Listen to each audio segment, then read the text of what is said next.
नमस्कार, न्यूज 18 राजस्थान पर प्रदेश हमारा बुलेटिन में आप सभी का स्वागत। मैं हूं आपके साथ हेमंत कुमार और चलिए खबरों की शुरुआत करेंगे इस वक्त की सबसे बड़ी खबर के साथ। दिल्ली से बड़ी खबर, जहां पर मुख्यमंत्री भजनलाल शर्मा के कार्यक्रम में तब्दीली हुई है। दिल्ली पहुंचे सीएम भजनलाल शर्मा और ओम बिरला से मिलने के लिए सीएम भजनलाल शर्मा पहुंचे हैं।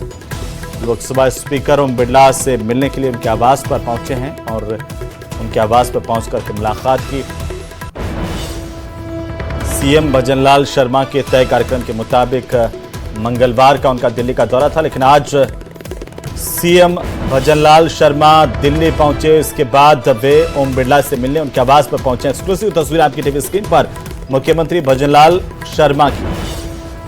और इसी खबर पर ज्यादा जानकारी के साथ सहयोगी लखवीर सिंह शेखावत दिल्ली से फोन लाइन पर मौजूद हैं। लखवीर, क्या जानकारी, सीएम दिल्ली पहुंच चुके हैं?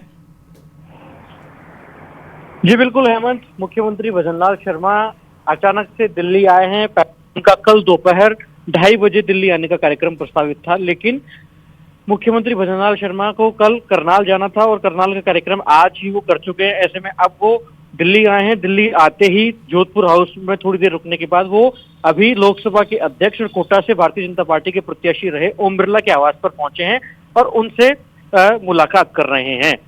ओम बिरला से मुलाकात के बाद वो जोधपुर हाउस जाएंगे और जोधपुर हाउस में आज उनका रात्रि विश्राम का कार्यक्रम तय है।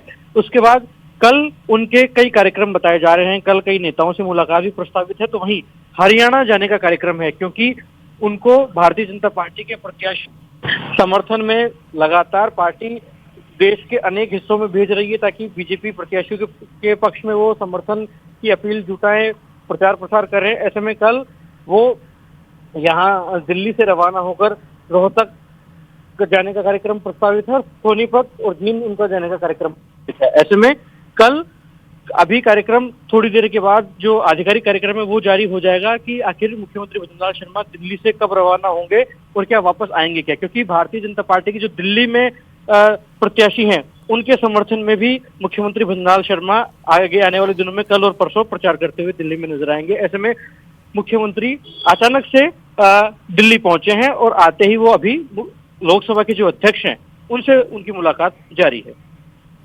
बिल्कुल लखवीर, चलिए बहुत शुक्रिया तमाम। जयपुर बम धमाकों की 17वीं बरसी पर आज शहर के 56 स्कूलों को बम से उड़ाने की धमकी के ईमेल से हड़कंप मच गया। हालांकि जांच के बाद यह धमकी फेक साबित हुई। Police commissioner Biju George Joseph ने कहा है कि दिन भर सर्च ऑपरेशन चलाया गया, लेकिन कोई विस्फोटक सामग्री नहीं मिली है।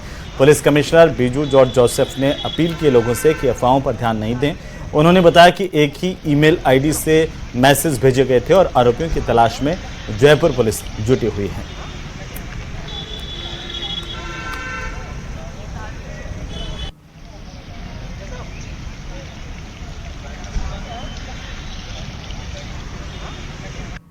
आज जगह ईमेल जयपुर शहर के कई स्कूलों में सूचना उनको मिला है कि कोई विस्फोटक सामग्री उनके स्कूलों में रखा गया है।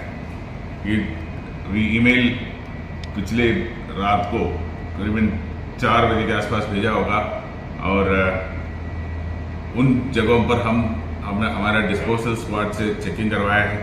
काफ़ी जगह पर चेकिंग हो गया है और चेकिंग के दौरान कोई विस्फोटक सामग्री नहीं पाया गया है। तो वहीं जयपुर सीरियल ब्लास्ट की आज बरसी और आज ही के दिन 13 मई 2008 को परकोटे में 8 जगहों पर सीरियल ब्लास्ट किए गए थे, जिसमें 71 लोगों की जान गई थी। कहने को 16 साल बीत चुके हैं, लेकिन बम ब्लास्ट में जिन लोगों को जो जख्म मिले वो आज तक भी नहीं मर पाए। रिपोर्ट देखिए।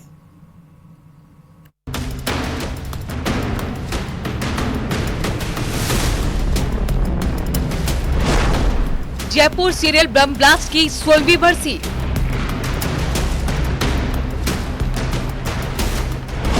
संवेदनशील इलाकों में सुरक्षा के कड़े इंतजाम।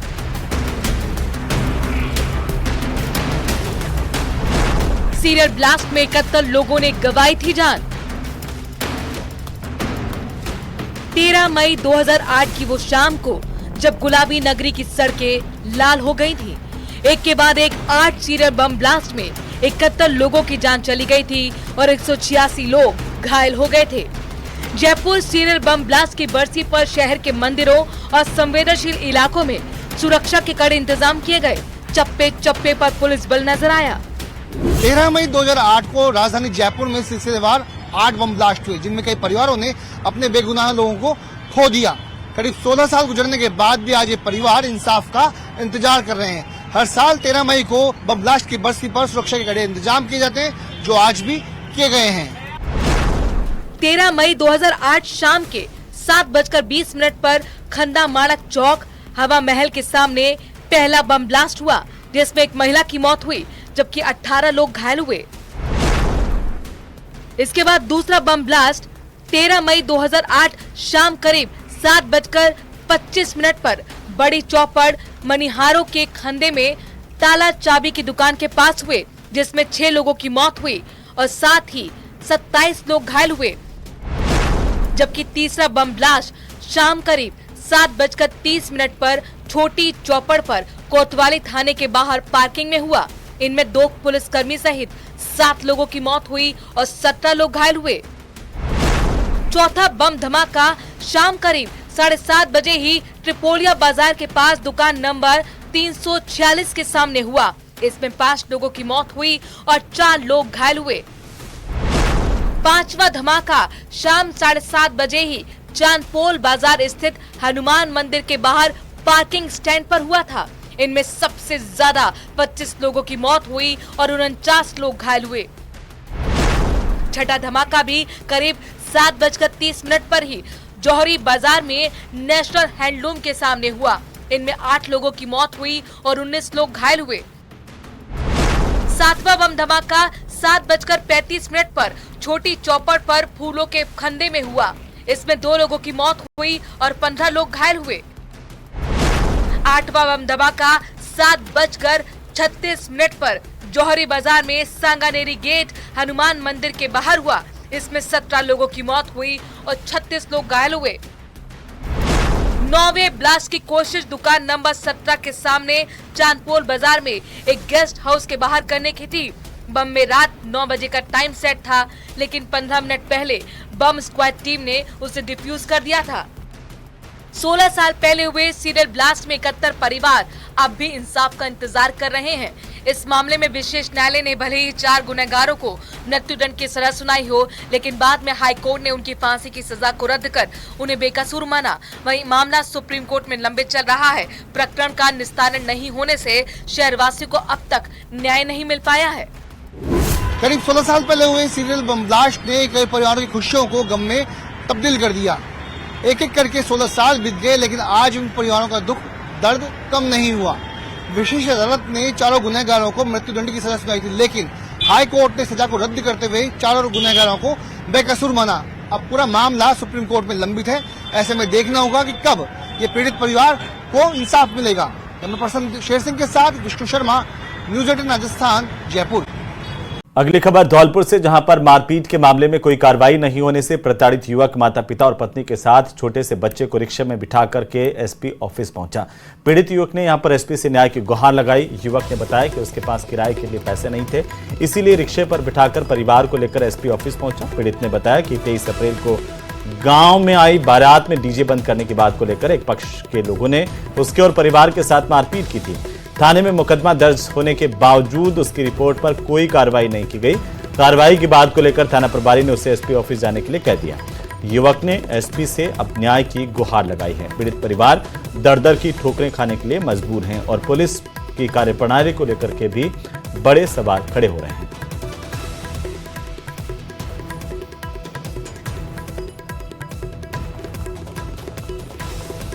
तो वहीं बॉलीवुड सुपरस्टार सलमान खान की एक्स गर्लफ्रेंड सोमी अली की बिश्नोई समाज से माफी मांगने के बाद मामले ने एक बड़ा मोड़ ले लिया है। बिश्नोई समाज ने सोमी अली की माफी को ठुकराते हुए सलमान खान को एक और मौका दिया है। रिपोर्ट देखिए।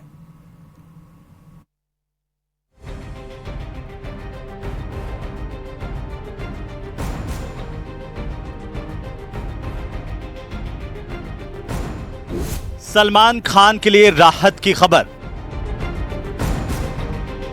27 साल पुराने मामले से मिलेगी राहत अपार।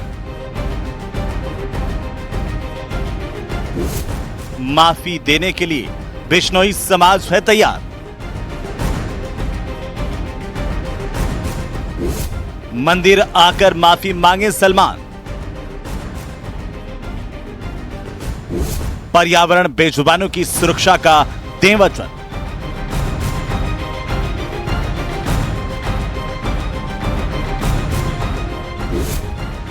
सलमान मानेंगे बिश्नोई समाज की शर्त।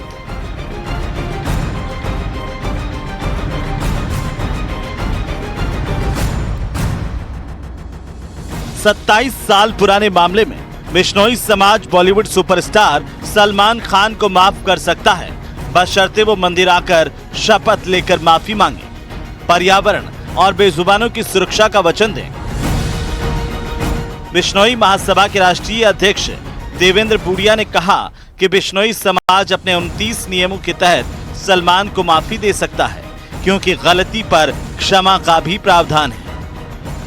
जो आरोपी है सलमान खान, वो खुद समाज को प्रस्ताव दे कि मैं माफी मांगना चाहता हूं, तो वो निज मंदिर के सामने आके माफी मांगे और समाज उसको माफ कर सकता है। उसका कारण हमारे 29 नियमों में एक नियम है क्षमादय हृदय। और बुढ़िया ने कहा कि सोमी अली की मांगी गई माफी मायने नहीं रखती। सब मिलकर विचार करके उसको माफ किया जा सकता है, पर वो मंदिर के सामने आके शपथ ले कि ऐसा गलत काम मैं और कभी नहीं करूंगा और मैं हमेशा पर्यावरण और वन्य जीवों की रक्षा करूंगा। ऐसा होता है तो विचार किया जा सकता है। आपको बताते चलें कि सलमान खान पिछले कुछ समय से अपने घर के बाहर हुई फायरिंग की वजह से चर्चा में हैं। इस केस में आए दिन अब नए मोड़ आ रहे हैं। एक तरफ जहां इस मामले में पुलिस अपनी तहकीकात में जुटी है, तो वहीं दूसरी तरफ सलमान खान की एक्स गर्लफ्रेंड सोमी अली ने बिश्नोई समाज से माफी मांगी, जिसे बिश्नोई समाज ने ठुकरा दिया है। बिश्नोई समाज ने कहा है कि जब सोमी ने कोई गलती की ही नहीं है, तो किसी दूसरे के लिए माफी क्यों मांग रही है। आपको बताते चलें कि लॉरेंस ने एक इंटरव्यू के दौरान यह बात कही थी कि अगर सलमान खान ने बिश्नोई समाज के मंदिर में आकर माफी मांग ली तो उन्हें पूरी तरह माफ कर दिया जाएगा। गौरतलब है कि 14 अप्रैल को सलमान खान के घर गैलेक्सी अपार्टमेंट के बाहर फायरिंग हुई थी, जिसके पीछे रोहित गोदारा और लॉरेंस गैंग का नाम सामने आ रहा है। इस केस में आए दिन नए खुलासे हो रहे हैं। Bureau report, news 18 Rajasthan. तो वहीं न्यूज़ 18 को दिए गए प्रधानमंत्री के इंटरव्यू पर बीजेपी नेताओं ने प्रतिक्रिया दी है। बीजेपी विधायक अनीता बघेल ने कहा कि भारत में विपक्ष खत्म हो रहा है। वहीं मुख्य सचेतक जोगेश्वर गर्ग ने कहा कि मोदी जी के नेतृत्व में एनडीए 400 सीट जीत रहा है। माननीय प्रधानमंत्री जी का आत्मविश्वास देखकर बहुत आनंद आया। 400 पार का नारा उनका सफल होता लग रहा है। और वैसे भी आज से पहले उन्होंने जो कुछ कहा वो हुआ है। 2002 से लेके 22 साल में जो कुछ मोदी जी ने बोला वही हुआ है, चाहे वो गुजरात के चुनाव हो, चाहे वो पूरे देश के चुनाव हो। और जब उन्होंने पूर्ण बहुमत की बात की थी 2014 में तो वो मिला था।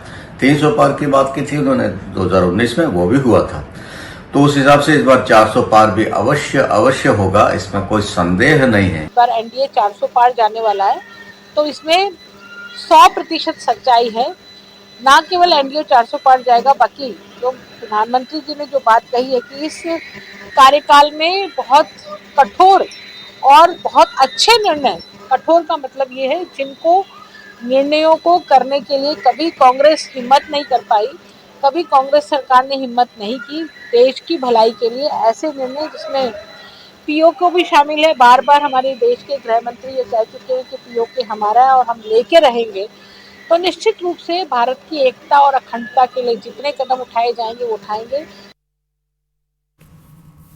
तो वहीं आरटीई के तहत निजी स्कूलों में फ्री प्रवेश के लिए आज जयपुर के शिक्षा संकुल में ऑनलाइन लॉटरी निकाली गई। इस मौके पर शिक्षा विभाग के शासन सचिव कृष्ण कुणाल ने कहा कि आरटीई के तहत प्रत्येक बच्चे को निःशुल्क शिक्षा का अधिकार है, जिससे उसे वंचित नहीं किया जा सकता। रिपोर्ट देखिए।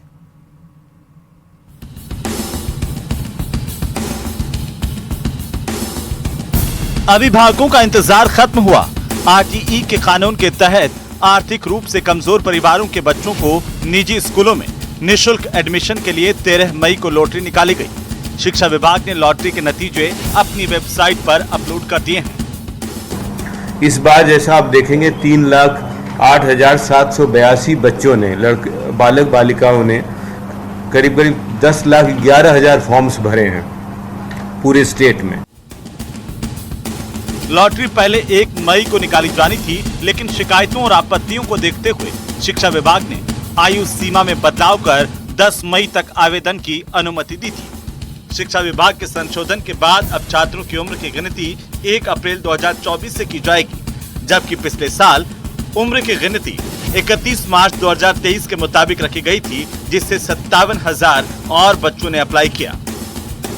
तो पिछले साल जो हमारी डेडलाइन डेट थी वो 31 मार्च थी, और इस बार जो हमारी डेडलाइन थी वो 31 जुलाई थी। तो इसका मतलब 2018 के इस बीच की अवधि में जो बच्चे जन्म लिए वो छूट रहे थे, तो इसलिए हमने इसको फिर पुनः टाइम एक्सटेंड किया। शिक्षा के अधिकार अधिनियम के तहत अगर निजी स्कूल दाखिला नहीं देंगे तो उन पर कड़ी कार्रवाई होगी। शिक्षा विभाग के प्रमुख शासन सचिव कृष्ण कुणाल ने कहा है कि शिक्षा हमारा मूलभूत अधिकार है, जिससे इनकार का सवाल ही नहीं उठता। तो जो राज्य सरकार की और केंद्र सरकार की जो लायबिलिटी है वो तो पूरा कर ही रहे हैं, बट डिनायल तो कोई नहीं कर सकता। जो इसको मेडिकल में आना है, शिक्षा में आना है, उसको डिनायल का कोई राइट नहीं है। इसलिए मैं बता रहा हूँ, ये डायरेक्टिव प्रिंसिपल्स नहीं है, ये मूल अधिकार है, ये फंडामेंटल राइट है। इसको फंडामेंटल राइट की इम्प्लीमेंटेशन के लिए पता है, अब हाई कोर्ट सुप्रीम कोर्ट सीधा जा सकता है। आरटीई कानून के तहत प्राइवेट स्कूलों को अपने यहाँ एंट्री लेवल की कक्षा में कुल संख्या में से 25% सीटों पर फ्री प्रवेश देना होगा। बाकी 75% सीटों पर वे फीस लेकर प्रवेश दे सकते हैं। 25% सीटों पर फ्री प्रवेश का भुगतान राज्य सरकार देती है। बच्चा जिस वार्ड या गांव का है, उसे अपने क्षेत्र के निजी स्कूल में पहले प्राथमिकता दी जाती है। ये भी बताते चलें कि प्रवेश के लिए निकाली जाने वाली लॉटरी में दिव्यांग और अनाथ बच्चों को प्राथमिकता मिलती है। न्यूज़ 18 राजस्थान के लिए जयपुर से लवली वधवा की रिपोर्ट। और अब बात प्रदेश में मौसम का मिजाज बदलने की। आप टीवी स्क्रीन पर इससे जुड़ी 3 अलग अलग तस्वीरें देख पाएंगे। जब पहली तस्वीर सीकर की, जहां पर बारिश के साथ ओलावृष्टि हुई, ये तीनों तस्वीरें आपकी टीवी स्क्रीन पर है। दूसरी तस्वीर है बीकानेर की, यहां पर भी तेज बारिश के साथ ओले गिरे। तीसरी तस्वीर दौसा की, जहां पर झमाझम बारिश का दौर देखने को मिला। तो मौसम में अचानक से आए बदलाव के बाद लोग मौसम का लुत्फ उठाते हुए भी नजर आए, लेकिन ओले गिरने से किसानों के चेहरे पर चिंता की लकीरें देखने को मिली है। सीकर, बीकानेर, दौसा, तीनों जगहों की तस्वीरें आपकी टीवी स्क्रीन पर। प्रदेश में कई इलाकों में बारिश और ओलावृष्टि की खबर मिल रही है।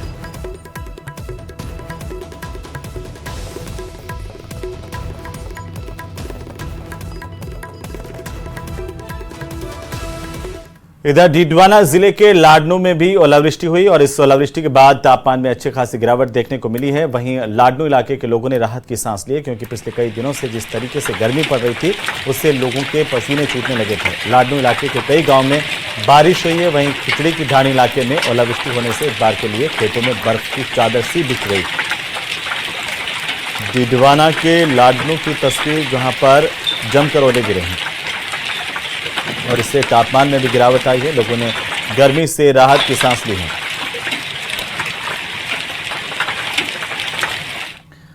तो वहीं 15 मई को कृषि विश्वविद्यालय जोबनेर का 6ठा दीक्षांत समारोह आयोजित किया जाएगा, जिसमें राज्यपाल कलराज मिश्र शामिल होंगे। इस समारोह में 1218 विद्यार्थियों को डिग्रियां प्रदान की जाएंगी। कृषि विश्वविद्यालय जोबनेर का 6ठा दीक्षांत समारोह 15 तारीख को 15 मई को आयोजित होगा, जिसमें माननीय राज्यपाल एवं कुलाधिपति श्री कर्ण नरेंद्र कृषि विश्वविद्यालय मुख्य अतिथि के रूप में उपस्थित होंगे। और इस जो 6th कन्वोकेशन है, इसमें हम एक बहुत ही जो हमारे प्रख्यात वैज्ञानिक हैं डॉक्टर बलदेव सिंह ढिल्लों, पद्मश्री डॉक्टर बलदेव सिंह ढिल्लों, उनको पद्मश्री मिला है लास्ट ईयर उनके कार्य के कारण। उनको डीएससी की डिग्री ऑनरेरी डी काजा विश्वविद्यालय द्वारा माननीय कुलाधिपति द्वारा, माननीय राज्यपाल द्वारा प्रदान की जाएगी। उसका निर्णय एकेडमिक काउंसिल और बोर्ड मैनेजमेंट ने लिया है और उसकी स्वीकृति माननीय राज्यपाल महोदय द्वारा प्रदान की गई है। इसके अतिरिक्त 1106 यूजी की डिग्री जो भी जितने भी हमारे कॉलेजेस हैं कॉन्स्टिट्यूएंट। तो वहीं अलवर के सरिस्का बाग परियोजना में इन दिनों बाघों की जबरदस्त साइटिंग हो रही है। पिछले दिनों हुई बारिश की वजह से मौसम सुहाना हुआ और इसकी वजह से पर्यटकों में भी काफी इजाफा देखने को मिल रहा है। पानी पीने के लिए बाघ बाघिन पहाड़ों से नीचे की तरफ आ रहे हैं। वहीं युवा बाघ ST-21 और अब तारुंडा जंगल के पास ही अपनी टेरिटरी बनाए हुए हैं। वहीं लोग युवा बाघ को देखने के लिए पहुंच रहे हैं। पर्यटकों की भारी तादाद अलवर में सरिस्का में देखने को मिल रही है।